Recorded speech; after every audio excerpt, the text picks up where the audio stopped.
Di ba Sige. natandaan ninyo yung nilalaman ng Oplan Horus, mga partner? Mm.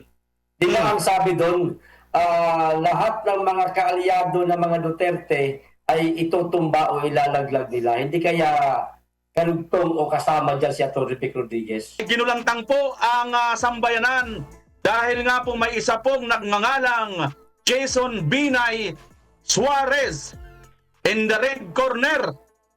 Ayon sa kanya rito, nagsampa ako ng reklamo para tanggalin sa pagiging abogado si Attorney Victor D. Rodriguez, dating Executive Secretary at abogado ni Pangulong Ferdinand R. Marcos Jr. dahil sa paglabag niya sa tungkulin bilang abogado nang isiwalat niya ang mga kumpidensyal na usapin mula sa kampanya ng Pangulo noong 2022 at sa mga unang buwan ng Administrasyong Marcos sa kanyang aklat na Kingmaker, the hard copy. Para sa akin, ang mga ibinunyag niya, totoo man o hindi, ay hindi basta kwento lang, kundi maingat na hakbang na may kinalaman sa pansariling interes at sa ambisyong politikal. Ang ganitong gawain na ipinagbabawal sa Code of Professionalism, Professional Responsibility and Accountability ay maling paggamit ng tiwalang ibinigay ng kliyente at sumisira sa tiwala ng publiko sa propesyon ng abogasya, lalo na kung ito'y ginagawa ng taong malapit sa pinakamataas na posisyon sa pamahalaan. Partner, tigil muna tayo rito kasi nakita ko may mga nagpakulay. Oo, Mm. andali muna, patalastas muna. Tigas Dualan, maraming salamat po sa pakulay. Buljak Sniper Charity Team SDS, maraming salamat din po sa pakulay. Okay, patalastas lang po yung mga partner. Huminga lang ako ng bahagya. Sa pagpapatuloy, sabi niya rito, para sa akin, malaking aral ang kasong ito tungkol sa kahalagahan ng pagiging tapat at pag-iingat sa mga lihim ng kliyente sa larangan ng batas. Ang tungkulin ng isang abogado na pangalagaan ng tiwala ng kliyente ay haligi ng katarungan at kapag ito ay nilabag, lalo na sa pinakamataas na antas ng kapangyarihang politikal, nasasaktan hindi lang ang ugnayan ng abogado at kliyente, kundi pati ang kredibilidad ng ating mga demokratikong institusyon. Hindi ako naghahanap ng gulo sa politika. Iyan ang ginagawa mo, nakikisaw-saw ka lang. hindi pa, wala pa mo partner. Ano pa lang yun? Side comments pa lang yun, pauna pa lang yun. Asa na yun?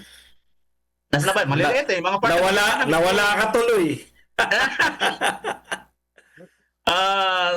Bilang sana Ulo 2022. King Mig, ay, dito na pala sa baba yun. Para sa akin, malaking aral ang kasong ito tungkulin ng mga lagang naulit ko na yata, no? Tama ba? Ang tungkulin ng isang abogado na pangalagaan ng tiwala ng kliyente ay... nabasa ko na to.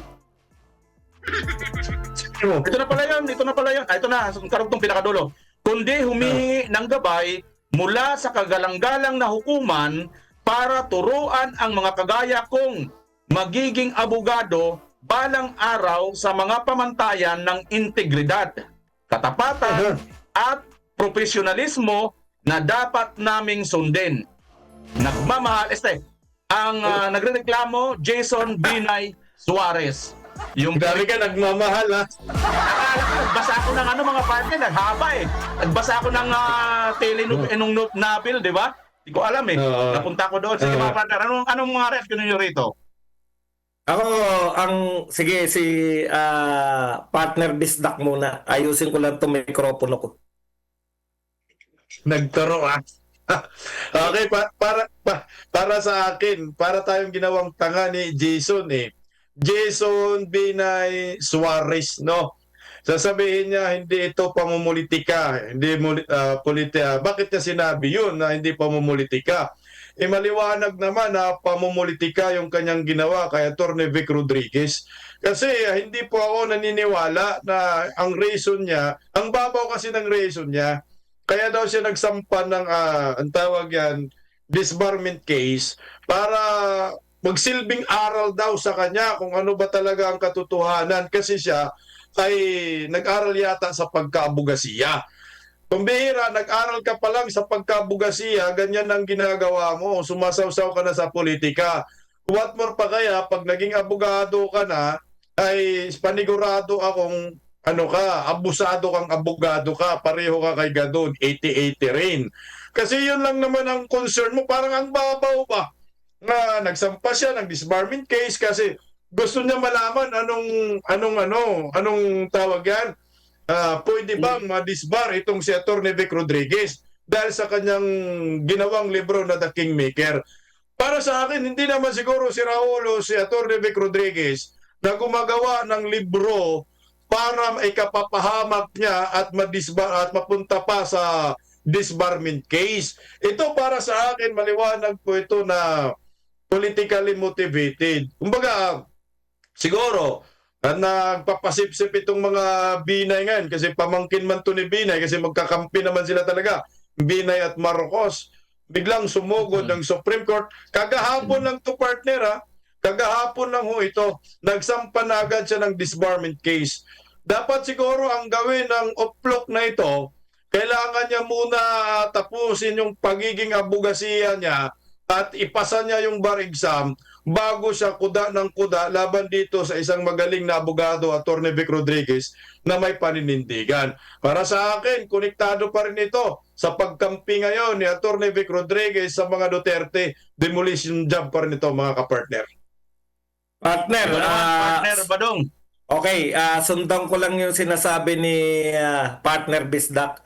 Naniniwala rin ako na ito ay politika lang, no? Kasi yun na nga, kulang pa sa experience, hindi pa nga po pala abogado, no? Yung nagsampa ng reklamo. Kaya ang tindi, no? Disbarment agad ang kanyang natutunan, no? Yun ang kanyang unang natutunan. Tsaka partner, alam po ninyo, sa akin naman, kung sino yung unang apektado, yun yung dapat, no? Naapektuhan ba ng ginawa ang libro ni Atty. Rodriguez yung sinasabi nito ni Binay na apektado? O ikalawang punto, partner, medyo ilalayo ko lang ng konti, no? Napag-usapan kasi rito yung confidentiality sa pagitan ng abogado at ng kanyang principal. Kung papansin ninyo, 'di ba? Wala pong pinagkaiba yan dito sa confidential fund ni BP Sara. Bakit gusto tignan niyo yung punto rito. Sinasampahan ng reklamo si Atty. Rodriguez dahil nilabag niya yung confidentiality. Naintindihan po ba natin sa batas, pag yung binulgar mo, yung isang confidential na bagay, ay mayroon po yung paglabag. Kaya yun po yung nakuha ko rito na kung yun nga sa pagitan ng abogado tsaka ng kanyang yung pakayang confidential fund, gusto nilang ipabulgar, nakasalalay po rito yung national security ng Pilipinas. Kaya po, sabi ko nga sa inyo, ganyan po katitindi kapal ng pagmumukha na yan. Kung sakali pong ipinaliwanag yan ni BP Sara sa kung saan-saan lang, sila din po ang magre-reklamo na lumabag si BP Sara dito po sa confidentiality. Importante po to na malaman ng mga tao na pag sinabing confidential, hindi basta-basta binubulgar yan, mga partner. Oo nga, mga partner. Ikaw naman, Kapil, ano masasabi mo tungkol dito? Ang tama niya, partner. Bakit? Binanggaan niya yung isang napakagaling na abogado. Itong si Atty. Vic Rodriguez. Samantalang siya, nag-aaral pa lang pala sa pagkaabogasya. Nagpapapansin lang itong mamang ito, partner, para tumunog yung pangalan niya. No?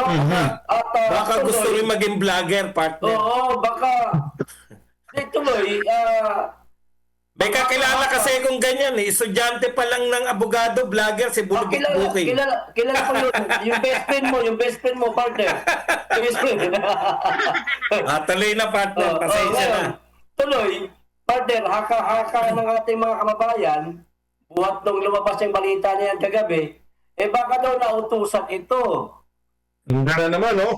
Yan. Bakit ito nautusan? Dahil meron nasaktan doon sa librong isinulat ni Atty. Vic Rodriguez. Narinig yan dito. Mhm. Na kilalang kilala. Saktong-sakto talaga yung pagiging marites mo, partner. Oo, siyempre. Nagkikimarites tayo lagi sa social media at saka sa mga mainstream media. Yun lang, partner. Di naman kilala kasi yan. Sayang lang yung Hindi laban ko talaga. yan. Oo. Mm. Yun lang. Mga partner, dudugtong ako doon sa sinabi ni partner Buds tungkol nga dito sa confidential fund. Actually, hindi lang basta confidential fund yun, no? Intelligence fund pa yung Wala kang audio, Wala. partner. Wala kang audio. Nawala si BMR. Napunta nakauwi yata naman sa ako. Baklaran. Ayan na, okay na. Okay na. Ayan. Ayan, dudugtong ako doon kay partner Buds, yung ang sinasabi dito, confidential fund, at hindi lang pa basta-basta confidential fund yung nangyari kay BP Sara, kundi intelligence fund po yun. Dalawa po yan, Intel at saka confidential, yung dalawang word na yan, puro mapanganib yan pag malaman mo. Kasi nga, bakit mo pa kailangan alamin? Sino pa ba mag-Intel? Ano pa ba ang mangyayari sa Intel na yan? So, kung i-connect natin to dito, biruin nyo, ito lang na, hindi naman po natin sa nilalang itong kay Atty. Vic Rodriguez, itong sinasabi niya. Pero sa tingin mo ba kaya, Mr. Pangalan nito, Jason, sa tingin mo ba kaya, isusugal ni Atty. Vic Rodriguez yung kanyang pagiging abogado para lang sa ganitong issue na binubuhos mo, linalabas mo ngayon? Kasi, biruin mo, alam naman natin si Atty. Vic Rodriguez na isang maprinsipyong tao. Ang katunayan na ng kanyang pagiging maprinsipyo ay nandyan siya dati sa kampo na yan ni PBBM na pinagmamalasakit mo. Kunyari, hindi lang namin alam kung bakit mo siya pinagmamalasakit. Ano-ano mo ba siya?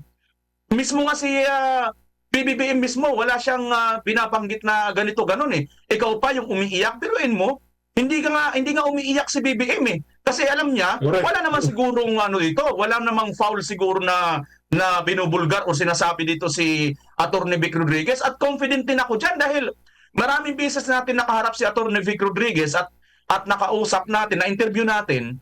Naniniwala ako na hindi niya pwedeng bitawan kung ano man yung mga confidential na mga napag-usapan nila bilang kliyente at bilang abogado, kasi nga alam din niya yon, ang basic noon na bawal yon at magiging ground yon. Tapos ngayon ikaw naman lumipas na yung ilang nauubusan na ba kayo ng pera at issue ninyo ipupukol sa mga Duterte? Naku mga partner, sa totoo lang, papunta po tayo doon sa mga issue ngayon.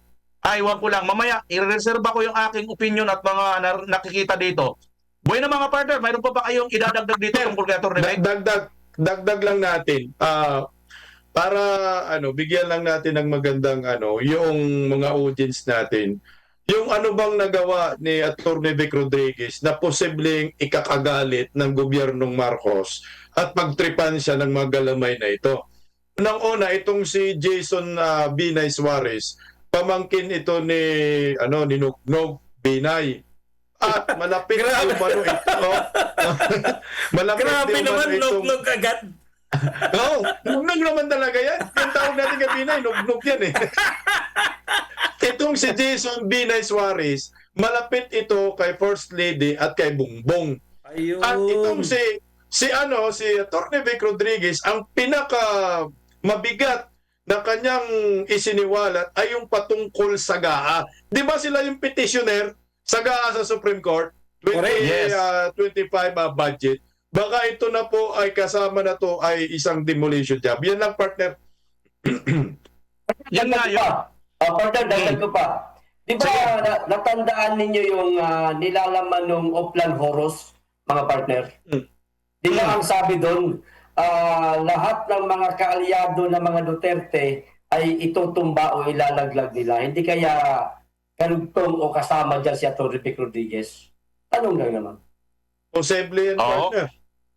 Malaki ang mga nagiging posibilidad sa mga ganitong pangyayari, mga kapartners, kasi nga bawat na lang kilos, kunting kibot nila ay mayroon kaagad silang nakikita. Kung halimbawa mayroong pagkakamali at mayroong mga dispalenghadong ginagawa silang action ngayon, ay wala kaagad silang pagbibintangan kundi papunta kaagad sa dating administration, which is yung Pangulong Duterte nga. At this time, masakit lang isipin mga kapartner, at nakikita naman ng karamihan, bawat kakampi ni Tatay Digong, iniisa-isa po talaga nila ngayon perwisyuhin. Kaya wag tayong magtaka, partner. Wag tayong magtaka. Baka isang araw, biglang mawala tong channel natin. Huwag ganun. May sa demonyo pa naman yung dila mo na yan. Walang ganunin. Walang ganunan, PL. Walang ganunin. Para Sige, sa partner, David Bema. Rodriguez, pagka-abogado nga lang ang kanyang pinagkakitaan, tapos gusto po tanggalin nitong na to, itong Jason na ito, na isa pa naman siya nag-a-apply na maging abogado. Sigipit Magpasa ka. ka. Nag-aaral pa lang. Ipasa mo muna partner. yung pag-aaral Nag-aaral mo. pa lang. Yeah.